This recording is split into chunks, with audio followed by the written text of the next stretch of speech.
holidays, of course, should be an opportunity for you to have some downtime and take care of your health. However, for many this time of year brings some gifts you'd rather not receive. Olivia Rose is back with some natural tips to take care of yourself. Thanks so much for coming back. Thanks for having me. So we're talking about, skincare, cold, flu, digestion. A lot of people, especially as well, gain weight during the holidays. Yes. A lot of things to look at. Yeah, so the first thing you want to do is eat healthy. I chose to highlight... Come on, it's the holidays. Well, you want balance, right? Downer, No, Olivia. I want to create balance, right? So in between all the treats, try to eat regular meals. Yes. Don't starve yourself and wait for the party, because that's not good, because then you eat too much, right? So eat regular meals. I want to highlight the beta-carotene rich foods, the orange vegetables, because they have such great health benefits, especially during this time of year. Great for skin elasticity, great for your immune system. They're part of your mucous membranes that line your sinuses and your mouth, and so the vitamin A that is created once you eat these foods actually helps to be protective for your immune system, right? So really, really good. And the other thing is exercise. Exercise is really important, we know, for so many reasons, right? Boosts your mood, helps prevent stress or keep stress at bay. But when you increase your core temperature, you're actually creating a sort of an artificial fever, which helps to kill bacteria and viruses. And one thing that I always find when I'm exercising, when you're on that track a little bit, is that you don't feel tempted to eat all the junk. Exactly. You just feel healthier. You just feel good overall, right?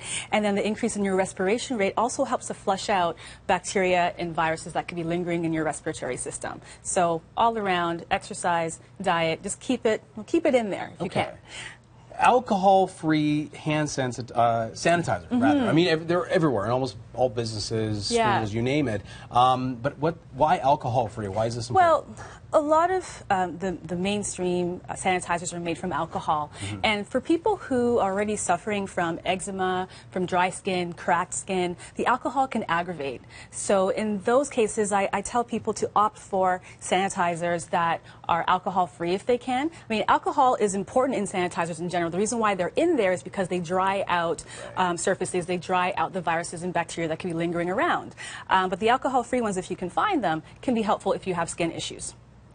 Okay. Cinnamon. Cinnamon is Why is this good? Cinnamon's good because the essential oil, which smells so lovely, also I love the smell of cinnamon. Is it smells very festive. Yeah. But I never ever knew. You think of the other things as being a disinfectant. I've never heard of cinnamon being exactly like tea tree oil and oregano and things like that. Does it work as basically as good? Yeah, there are some studies that show it to be effective against salmonella and listeria. So because of the season, I thought cinnamon would be great to use. Put a couple drops, damp cloth, clean your. That's it. Yeah, that's it, and just clean your doorknobs and your countertops, and you can disinfect and also have the wonderful smell infiltrating your home. Really good idea. Yeah, love it. What else you got? We have some fennel seeds. So after the big holiday meal and you're feeling a little bloated and stuffed and things aren't moving, fennel seeds. Fennel seeds are a fantastic herb. Just by themselves. You in water, you can tea? actually take a couple seeds and chew after a meal. You can also sprinkle them on a meal, and they taste like licorice. Yeah, just pop them back there.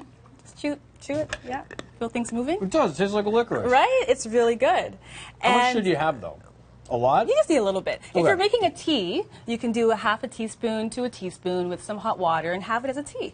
And after a meal, and that can just get things moving again. Right after. Yeah. We're running out of time, but I want to make sure you get, in terms of probiotics. Yeah. This is really good just in terms of preventative as well. Yeah. But after, what's your recommendation? You can take your probiotic with your meal if you know that you might have some tummy trouble after you're eating things that you don't typically eat. But the other thing that probiotics are good for is for lung health. When you have probiotics versus when you don't, you're actually going to get less colds and less severe colds and flu.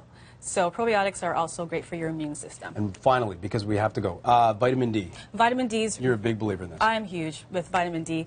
Especially this time of year. Yeah, especially for your immune system, but also for seasonal affective disorder. There is a link between vitamin D deficiency and, feeling those winter blahs, because we're not getting, the sun as we typically do. It's very gray. If you're having loss of interest and feeling kind of low, check your vitamin D and maybe take a supplement. Always great advice. Olivia Rose, naturopathic doctor, thank you so much. Thanks for having me. We'll be back after this.